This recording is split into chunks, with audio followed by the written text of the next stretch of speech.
Turning to TIFF, and demonstrators crowded the streets around Roy Thompson Hall today ahead of the screening of a film that has been at the center of controversy. It's a documentary about the Hamas terror attack on Israel on October 7, 2023, and at one point was pulled from the festival. CTV's Sean Leathong joins us live with the details. Sean. Well, Nathan and Michelle, I spoke to the filmmaker of The Road Between Us. His name's Barry Average. He said when he heard this story, it wasn't about the politics. He wanted to tell the story of somebody doing anything they can to save their family. Protests outside Roy Thompson Hall for the world premiere of a documentary telling the story of one man's actions on October 7th, 2023.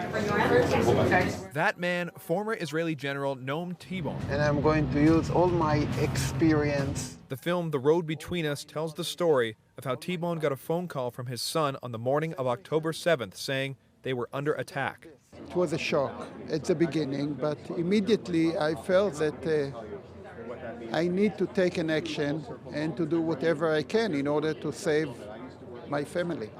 T-Bone was in Tel Aviv while his son was in a kibbutz in Gaza, 85 kilometers away.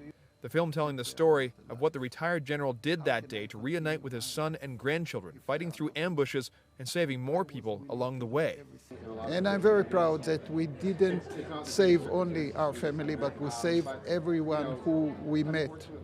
The film was originally selected for TIFF before being delisted a few weeks ago and then put back in the lineup just before the festival.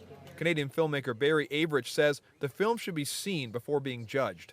I think you're going to see a selfless man who on that day, all he thought about was not failures and not, incredible circumstances, not politics. How do I get to my family in time and save them with a clock running in his head? While the line to see the film stretched around the block, protesters at the corner of King and Simcoe called it a story that supports Israeli propaganda. People that are a part of the Zionist propaganda machine have very crafty answers to describe what they're doing and why it's so noble and humanitarian, and it has absolutely nothing to do with the politics of the region at the time. But Average says this film is not political, but rather building towards an emotional moment of a family reuniting, and people are going to see that in the film, and they're going to relate to it. And that's what I asked them to do: keep an open mind and make up your own mind about the film.